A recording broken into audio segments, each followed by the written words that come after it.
This is one of the world's greatest treasures. It is a fragment of the Epic of Gilgamesh.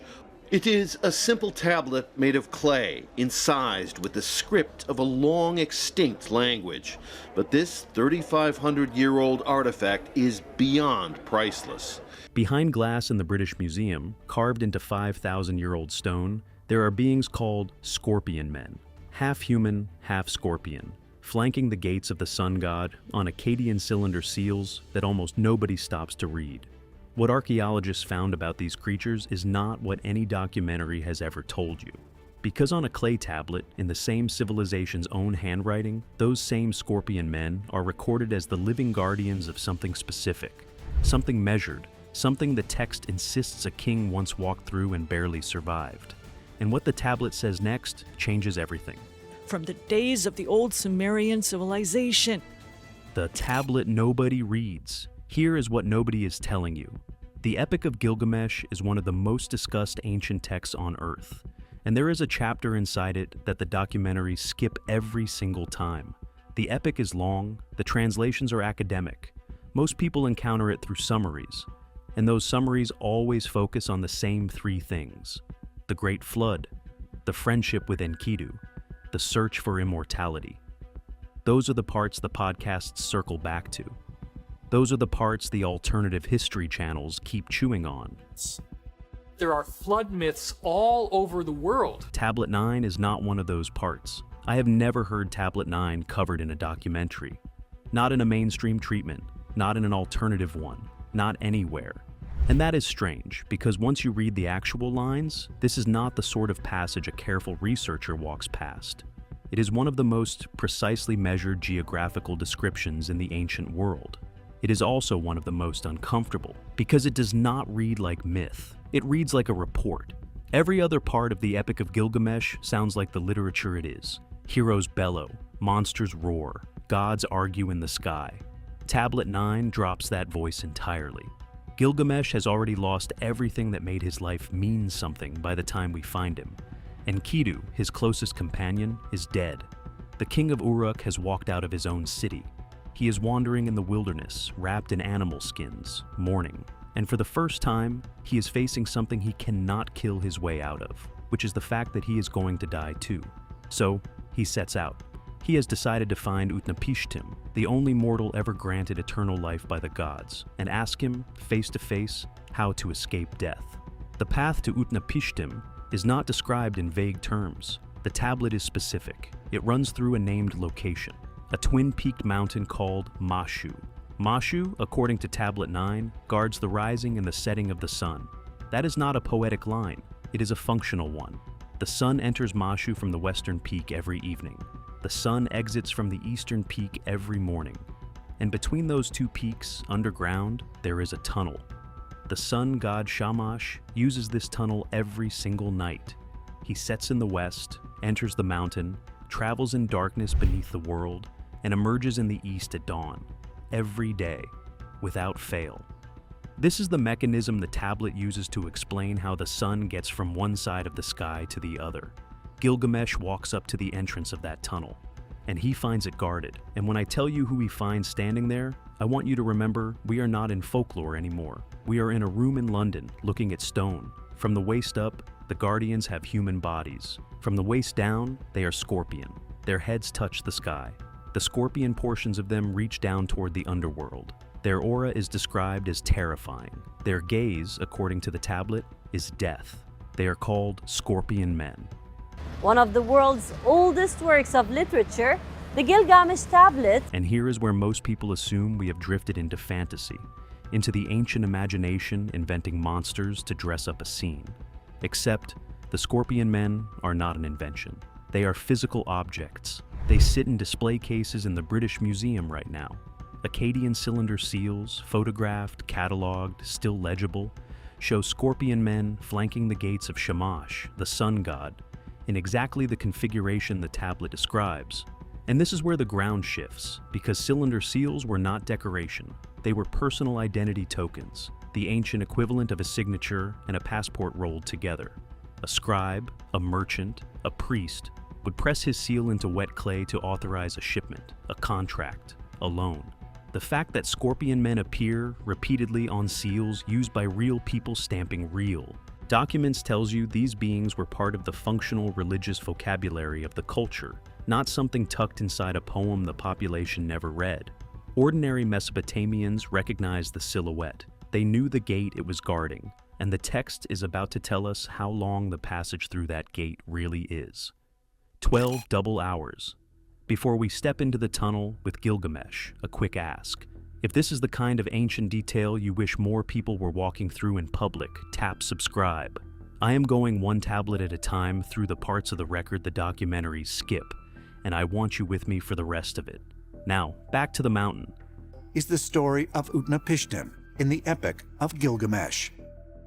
Gilgamesh approaches the Guardians, and here is one of the strangest small moments in the whole epic. The Scorpion Man sees him, turns to his wife, and speaks to her first. A quiet domestic exchange. Two beings at a gate, discussing an arrival before deciding how to handle him. And the line the Scorpion Man says about Gilgamesh, preserved in the tablet, is this: "The one who has come to us, his body is the flesh of gods." The Guardian recognizes instantly that Gilgamesh is not ordinary. Something about him registers on sight. Gilgamesh tells them where he is going. He is walking to Utnapishtim. He needs to pass through the tunnel. The Scorpion Man does not refuse him. He warns him. He tells Gilgamesh directly that no man has ever done this. No one has walked through the darkness of the mountain.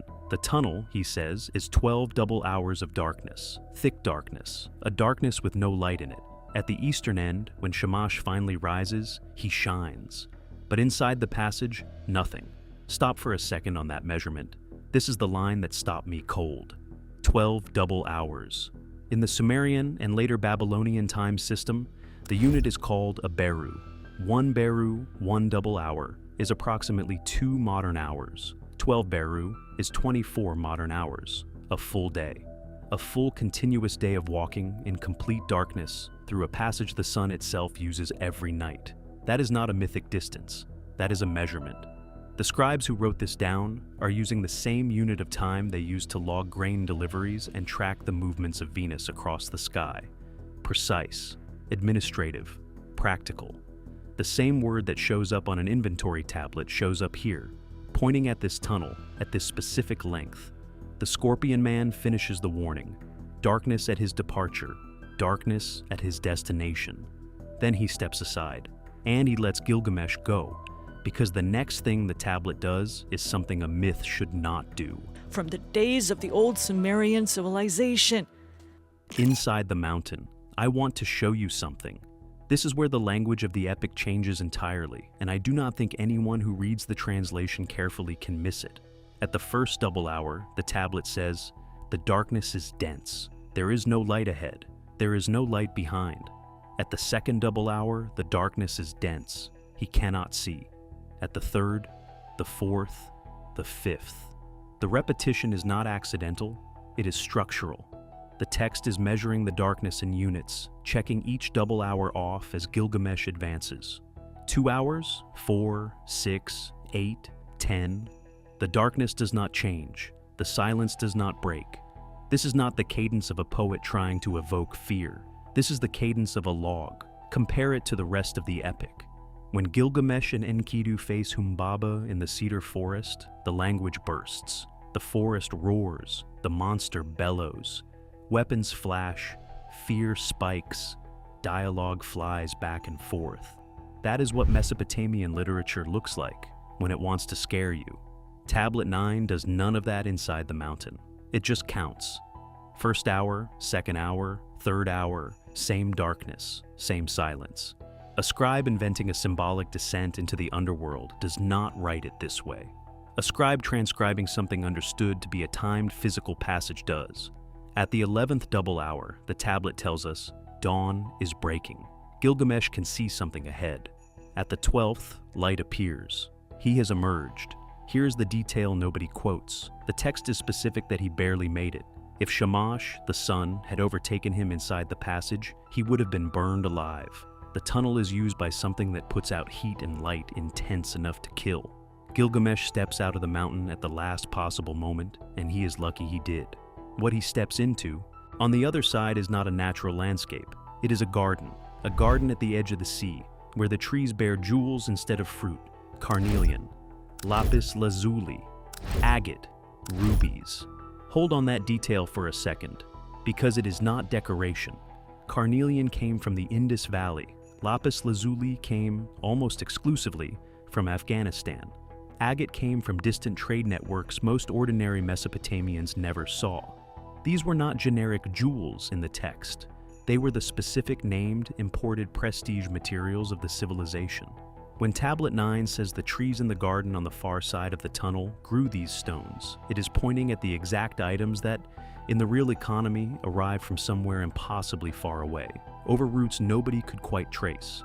A garden of trade route stones, at the east end of a passage that takes 24 hours to cross, guarded by hybrid beings carved into the seals of real merchants. And that is where the standard scholarly reading steps in and tells you not to worry about any of it. Why metaphor fails here? Here is what the mainstream does with this passage, and I want you to follow this carefully, because it is one of the places where the academic default feels least honest to the text. The story of writing, astronomy. The tunnel, we are told, is metaphor. Gilgamesh's walk through the dark is read as a symbolic journey through death and rebirth. The hero descends, emerges into light, end of discussion. That pattern shows up across world mythology, so this one is classed with the rest. The time measurement, the warning about the sun, the counting of hours, all of it gets filed as dramatic embellishment to make the symbolism land harder. I want to show you the problem with that. The biru, the double hour, is a standard administrative unit in Mesopotamian life. It appears on grain delivery tablets. It appears in astronomical calculations. It appears on the Venus tablets that tracked the rising and setting of planets over decades. A bureaucrat logging a shipment of barley used the same word the scribe of Tablet 9 used for the length of the tunnel. It belongs to a civilization that was ruthlessly specific about practical measurement. The same epic uses the same unit elsewhere to describe journeys that scholars accept as real. The cedar forest that Gilgamesh and Enkidu travel to, most scholars identify it with the actual forests of Lebanon. Real geography, the waters of death that Gilgamesh has to cross to reach Utnapishtim, a specific body of water with specific properties requiring a specific ferryman. Utnapishtim's island itself, a defined location at the edge of the known world, reached and returned from. All of these get the same measurement vocabulary, the same descriptive detail. But only the tunnel, only Mashu, only the passage guarded by the scorpion men gets pulled aside and labeled metaphor. Why? The decision to read the tunnel as symbolic while reading the cedar forest as literal is not a conclusion drawn from the evidence. It is a prior commitment applied to the evidence. Cedar forests are plausible, so they stay real. Mountain tunnels 24 hours long are not, so they become metaphor. The reasoning runs backward from what we have already decided the world can contain. So, let me try the other reading, just once. Let me take the tablet at its word. A passage through a mountain, running east to west, long enough that a healthy adult, walking continuously, needs 24 hours to cross it, dark enough that no natural light penetrates at any point along its length, used regularly by something that gives off heat and light intense enough to kill anyone caught inside. That is not a cave. A cave is too small. That is not a tunnel in the engineering sense, the kind we bore through alpine passes today. That is an underground feature on a geological scale, something running through the earth across significant horizontal distance. And today we're going to talk about Mesopotamia. The mountain range that most scholars, working from the text's internal geography, identify with Mashu is the range that separates Mesopotamia from the Anatolian plateau to the north. Depending on the reading, that is either the Taurus or the Zagros. Both are real. Both have complex geology. Neither has been investigated for anything resembling what Tablet 9 actually describes, because once a passage has been filed as metaphor, the question stops being asked. And that is when the measurement stops being poetic, because it turns out Mesopotamia is not the only culture pointing at a tunnel like this. 4 cultures, 1 tunnel. Here is where the argument stops being a close reading of one text and starts becoming something harder to dismiss. Begin in Egypt because this is the closest structural match and the one that should bother you first. In Egyptian religious literature, the sun god Ra travels every night through the Duat, the Egyptian underworld, in a solar bark. The Duat is described as an underground realm with gates guarded by serpentine hybrid beings, through which Ra passes in total darkness and from which he emerges every morning in the east. A sun god, a tunnel through the earth, hybrid guardians at the gates, passage in darkness, emergence in the east. Read that list again and tell me it is not the same sentence as Tablet 9. The Egyptian tradition is independent of the Mesopotamian one in its specific cultural context. Different gods, different priesthoods, different language family. The underlying description is identical, point for point. And that is already a coincidence large enough to sit with. Now, move north. In Norse mythology, Bifrost, the bridge connecting the worlds, is guarded by Heimdall, a being whose senses extend across the cosmos and who watches every approach. Some scholarly readings treat Bifrost as a physical feature of the world's geography, not pure symbolism. The Norse beat does not give us the full tunnel, but it gives us the guardian archetype in sharper focus than anywhere else, a being of hybrid perception, standing at the threshold, watching who approaches. That is the Scorpion Man again, translated into snow and rainbow and a different pantheon. And it is on the third continent that the argument stops being a coincidence. In Hindu cosmological tradition, the underworld realm of Patala is described as a vast network of underground passages and chambers, inhabited by beings of hybrid form, connected to the surface through specific access points that only certain travelers can use. Tunnels in the earth, hybrid inhabitants, controlled access, not one tunnel, a system. The scale has jumped. And then finally, the fourth tradition, which is the one I genuinely do not know how to file. In Hopi oral tradition, the Sipapu is the opening through which the ancestors emerge from the underworld into this world, a physical tunnel in the earth, connecting the below to the above, the passage point of human origin. And the Hopi still locate it physically, today, on a map, in the Grand Canyon, a living tradition in North America, pointing at a specific canyon and telling you this is where we came up from below. Thousands of miles and thousands of years from the scribes of Uruk. And they are describing the same feature. 4 independent traditions, 4 different language families, 4 different continents worth of cultural distance, the same description. A tunnel through the earth, hybrid guardian beings, passage in darkness, emergence into the living world. You can explain one as invention. You can explain 2 as coincidence. By the 3rd, you are running out of room. By the 4th, with the living people still pointing at the exact canyon, you are out of room entirely. The question nobody asks. So let me lay out plainly what we actually have.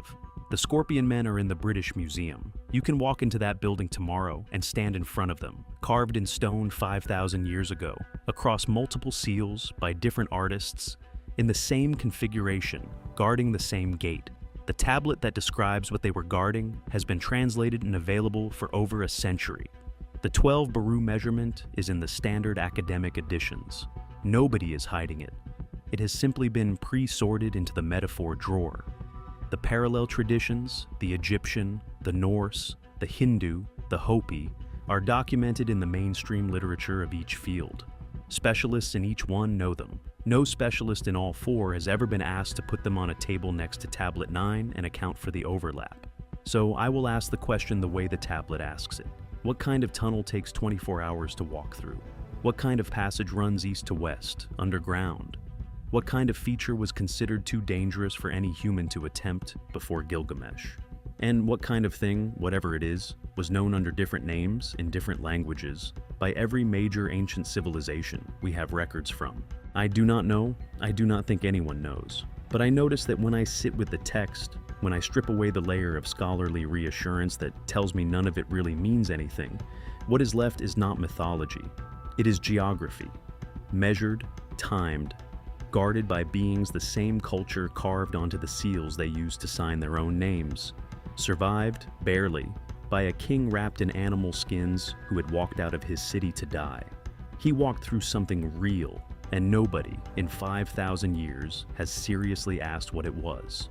If you want more of this, the parts of the ancient record that do not fit the official story, subscribe and stick around. I am going through it one tablet at a time, and there is a lot more where this came from.